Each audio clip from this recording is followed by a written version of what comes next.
Hey Duck fans, Kurt here. Welcome to yet another FishDuck one-on-one. Well, we have a very special guest this week. From local Oregon kid to walk-on at the University of Oregon to starter to Super Bowl champion, Jed Weaver's football career is the type of story that Disney often makes movies out of. Coming from Redmond, Oregon as a talented football and baseball star to walk on at Oregon, he worked his way up to a starter and was then drafted into the NFL, where he played 6 seasons, culminating in a Super Bowl victory in 2005 with the New England Patriots. His brother Dan Weaver also played at Oregon from 2000 to 2003, starting 37 games at center. And yes, Jed and Dan are both related to Major League Baseball pitchers Jared and Jeff Weaver. It's quite an athletic family. He has quite an interesting story. So, Jed Weaver, thank you for joining us. Yeah, glad to be here. Well, let's get started back from growing up in Oregon. You were from the Bend, Redmond area, and you were both a all-state football player and pitcher. But what made you decide to come to Oregon, in that at the time, Oregon in the mid-90s did not have a baseball program?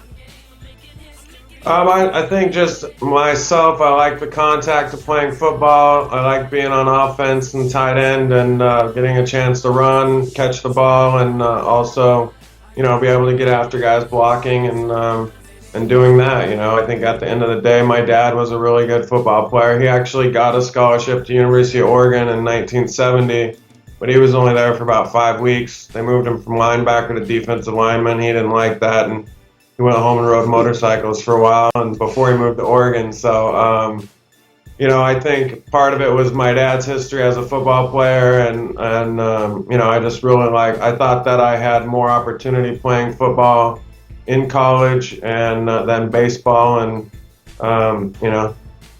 all things being equal, I wasn't going to get money from any school.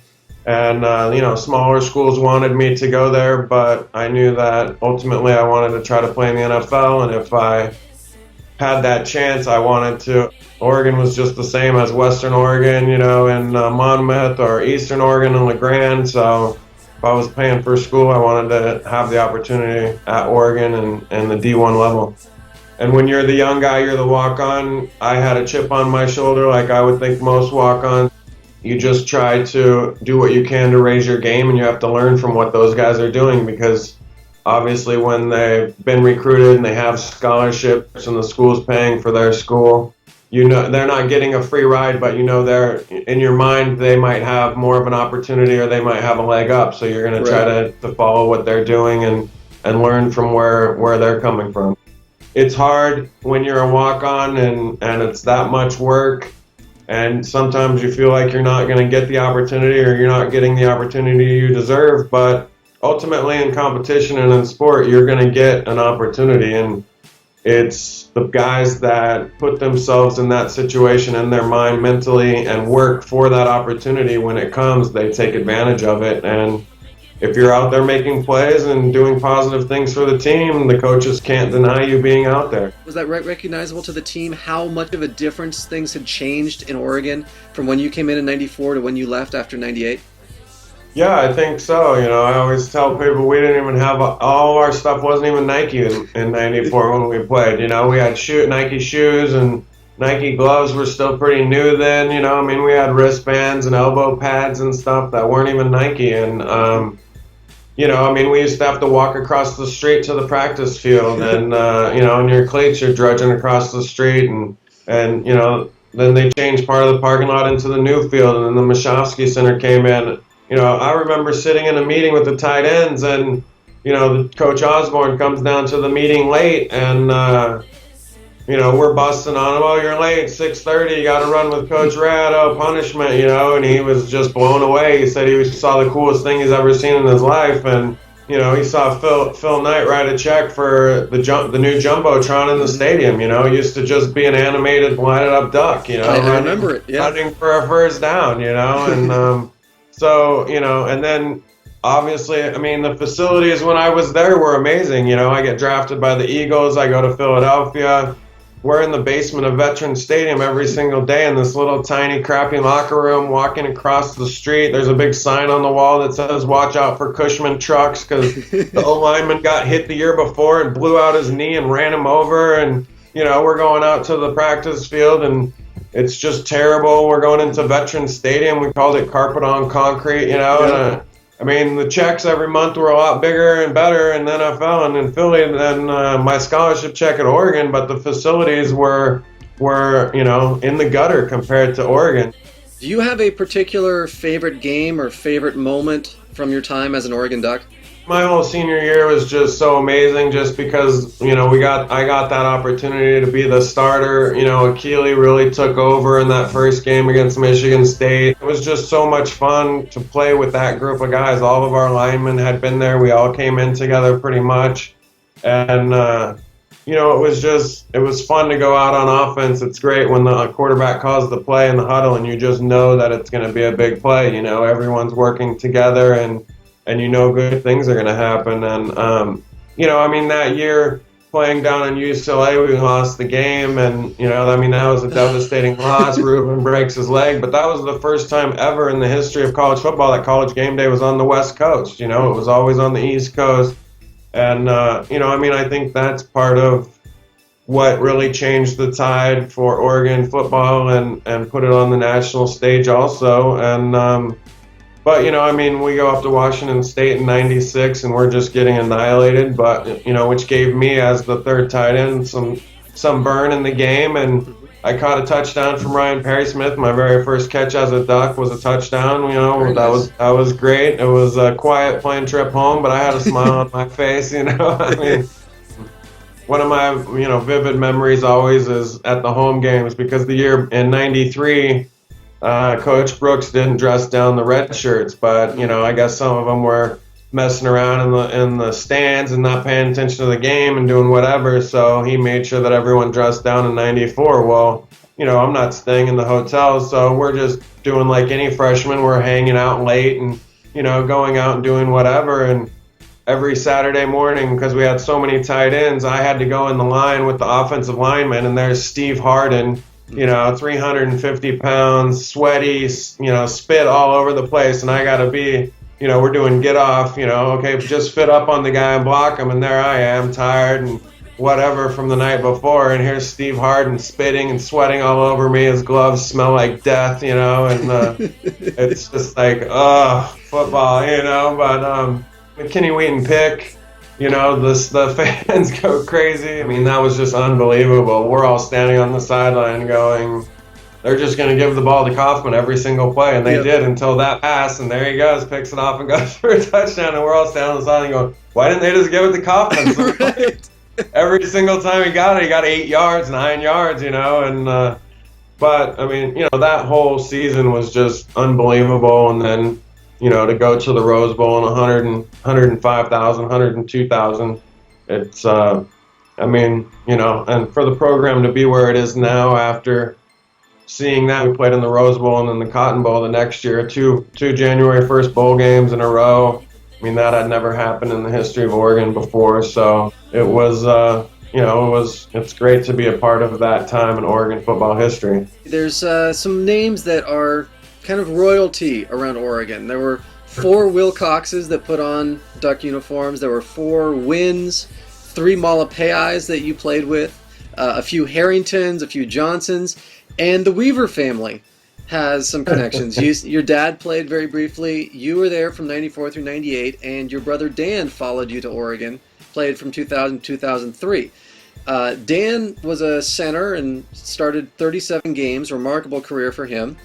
And he played in the 2001 season. And Duck fans will always look at '94, '98, and 2001 as 3 landmark years in Oregon history. '94 for when everything started to change. '98 for the potential of that season. That team was so good, and unfortunately injuries derailed it, kind of like 2007. And then 2001, it finally culminated with a BCS victory. There has to be times where Dan having 2001, you having 1998, where there's family clashes and arguments about which team was better, right? Oh yeah, definitely. It's I would have liked our offense to line up against their defense, and I think that it's always great to have those arguments, and you can never put it out on the field and see what would have happened. It was great to watch Dan play.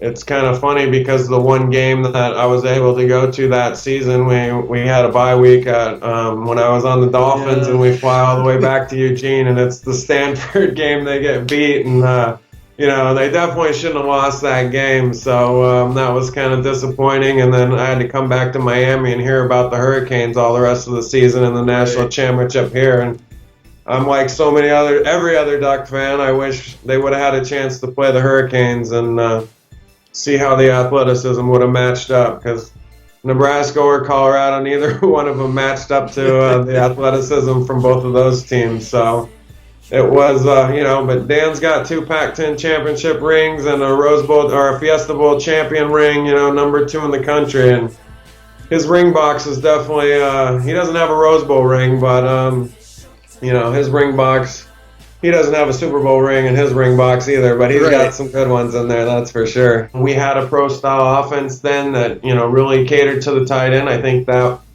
part of that was because the tight ends were so good when we were there, and those opportunities, they wanted to create opportunities for those players to get the ball and create things on offense. But, it gave me confidence to know that you're coming from a pedigree, and teams will probably look at this school and see what the tight end's doing, and anything, you just want to get an opportunity. I wouldn't have it any other way. I always tell people, 6 years in the NFL, 0 surgeries, and 1 Super Bowl ring. I haven't met anyone that can say all 3 of those things in one sentence.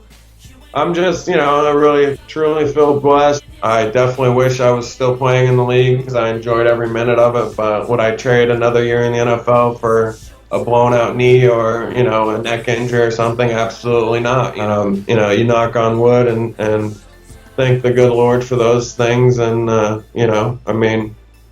having a Super Bowl ring definitely is a conversation starter. That's for sure. Did you ever play with or against any Huskies or Beavers? Anytime there was always Pac-10 bets, we'd be betting on the game, not a ton of money or anything, but, bragging rights more than anything. And then, I played with Damon Huard, and so we were always talking trash about the Huskies, and the pick and stuff. He didn't ever want to hear it. And then, actually, I didn't even play against him, but Savvy Piscatelli, he played safety for the Beavers. He's still playing. I think he's in St. Louis now, but I was playing in a charity golf tournament, and he's, driving around yelling, "Go Beavers," all over the golf course. He was hurt or something, so he wasn't playing golf. He's just driving around because he's local from down here, from Boca and stuff, and it's like, dude, they got lucky the year they beat us my senior year up there in the triple overtime game. Our defense just didn't show up for that one. But, that was probably, for me personally, one of my funnest games, just because every time we'd go to the line of scrimmage, the linebackers yelling out, "They're throwing it to 81, they're throwing it to Weaver," and every time I would just catch the ball every single play, it doesn't matter. You're calling it out, try to stop it, and Keely's like, "Yeah, I'm throwing it to you, bro. They blitz, I'm throwing it to you." And it's like, dude, you guys are just hoping to hold a candle to Oregon. That's all you have to say to a Beaver, You just wish you went to Oregon. You wish you were good enough that you got recruited to Oregon. After your 6 years in the NFL, where are you now, and what are you doing these days? We stayed at our house that we had in South Florida, Pembroke Pines. It's just west of Fort Lauderdale, out west a little bit, and I do real estate now. My wife actually played soccer at Oregon when we were there, and she was a year younger than me, but she was on that very first women's soccer team at Oregon. Jeff Weaver, I just want to say thank you for being a Duck. Thank you for carrying on through the pros the way that you did, showing your Duck pride, your love throughout, and as to your brother as well, secondhand, Dan Weaver. Thank you to him for being a Duck, and thank you for joining the FishDuck one-on-one. Yeah, hey, thanks for having me. I appreciate it. And, it's fans like you and everyone else out there that makes it such a great experience. So, go Ducks always. Go Ducks.